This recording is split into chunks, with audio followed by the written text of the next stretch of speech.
So it's about midnight here, and before calling it a night,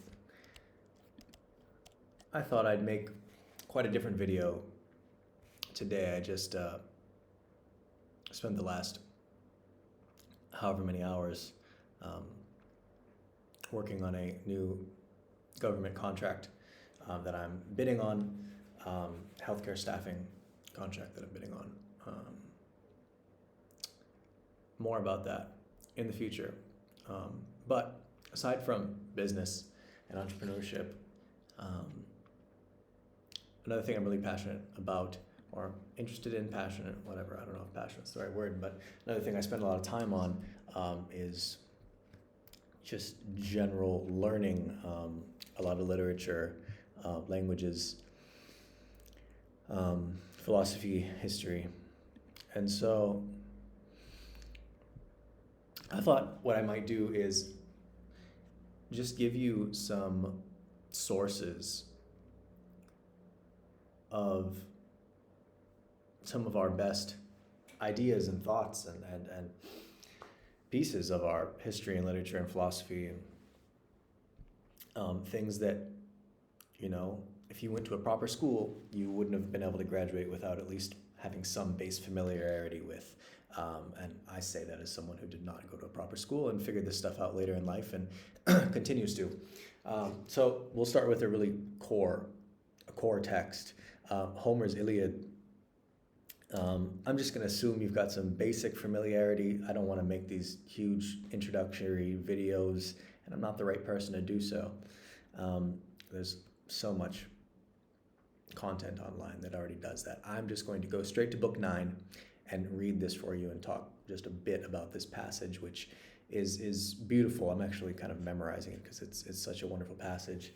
I'm reading. I don't have ancient Greek, although I hope to one day. I'm reading Pope's Iliad, which is my favorite classic English translation. Alexander Pope, an amazing, one of the classic English poets.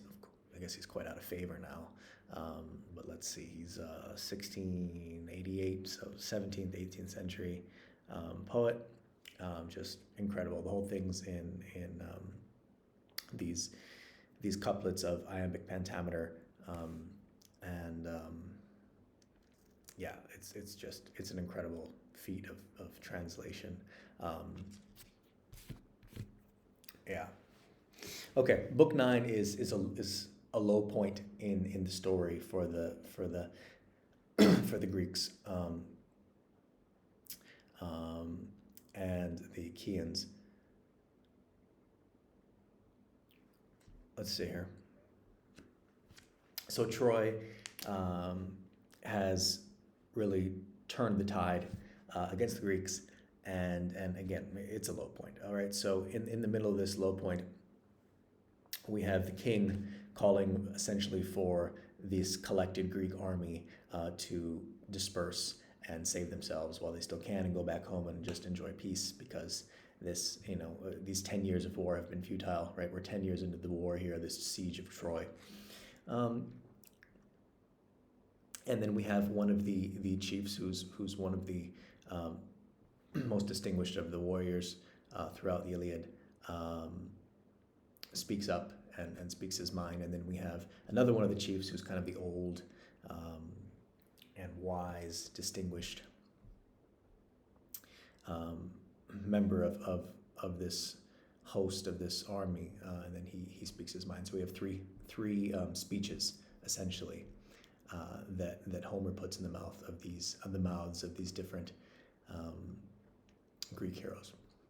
So here's Pope's translation. This is the beginning of Book 9. Thus joyful Troy maintained the watch of night, while fear, pale comrade of inglorious flight, and heaven-bred horror on the Grecian part, sat on each face and saddened every heart. As from its cloudy dungeon issuing forth, a double tempest of the west and north swells o'er the sea from Thracia's frozen shore, heaps waves on waves and bids the Aegean roar. This way and that the boiling deeps are tossed, such various passions urged the troubled host. Great Agamemnon, grieved above the rest, superior sorrows swelled his royal breast. Himself his orders to the heralds bears, to bid to council all the Grecian peers.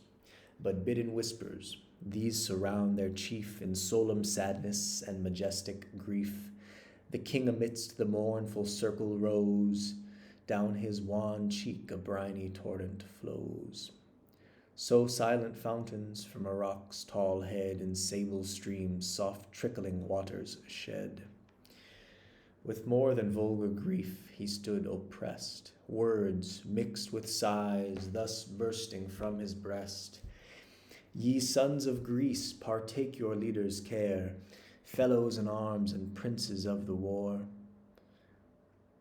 Of partial Jove too justly we complain, and heavenly oracles believed in vain. A safe return was promised to our toils, with conquest honored and enriched with spoils. Now shameful flight alone can save the host, our wealth, our people, and our glory lost. So Jove decrees, almighty Lord of all. Jove, at whose nod whole empires rise or fall, who shakes the feeble props of human trust, and towers and armies humbles to the dust. Haste then, forever quit these fatal fields, haste to the joys our native country yields. What a beautiful couplet there. Haste then, forever quit these fatal fields, haste to the joys our native country yields. Spread all your canvas, all your oars employ, nor hope the fall of heaven defended Troy. So good. He said, deep silence held the Grecian band, silent, unmoved, in dire dismay they stand, a pensive scene, till Tydeus' warlike son rolled on the king his eyes, and thus begun. So here's the second speech in response to King Agamemnon's call to flee. When kings advise us to renounce our fame, first let him speak who first has suffered shame. If I oppose thee, prince, thy wrath withhold, the laws of counsel bid my tongue be bold. Thou first and thou alone in fields of fight durst brand my courage and defame my might. Nor from a friend the unkind reproach appeared. The Greeks stood witness, all our army heard.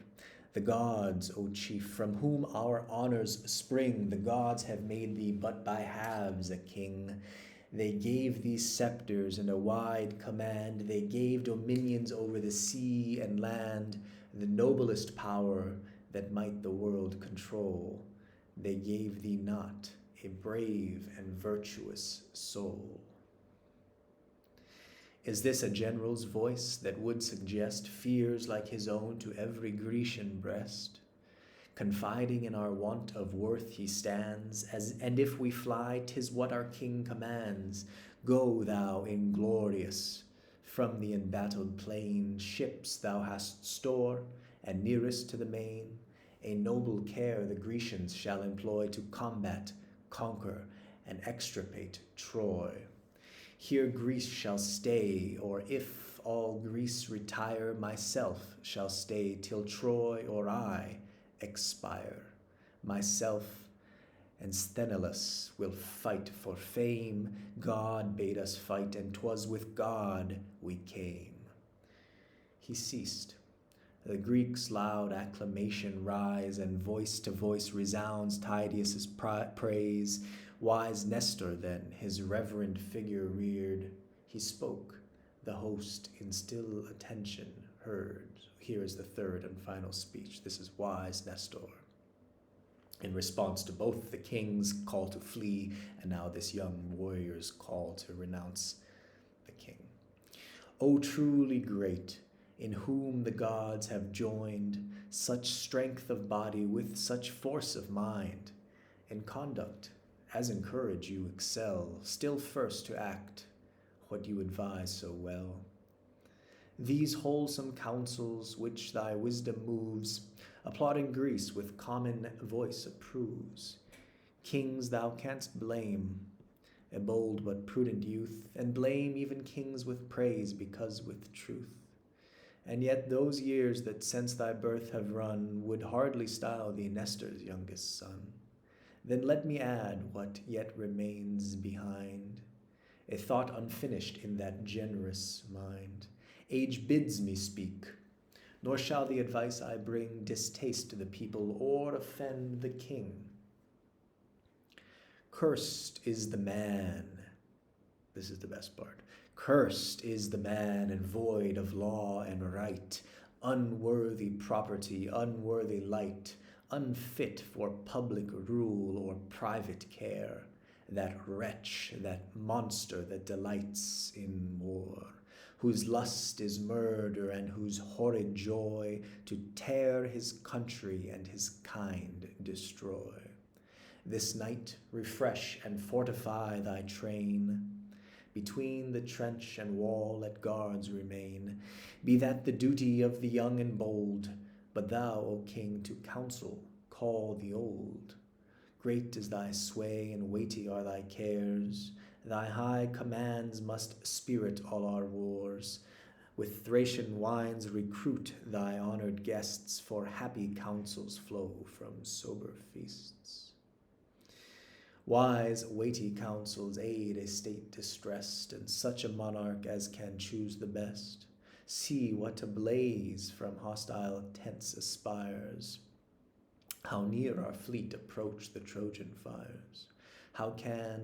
Who can unmoved behold the dreadful light? What eye beholds them and can close tonight?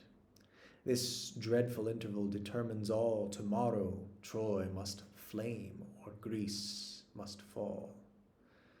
Thus spoke the hoary sage, the rest obey. Swift through the gates the guards direct their way. And then it goes on to further the narrative, but those were the three speeches, and I don't see how you could improve them. Wonderful stuff. And as we are on the brink of wars around the world, in Iran and many places, perhaps good material.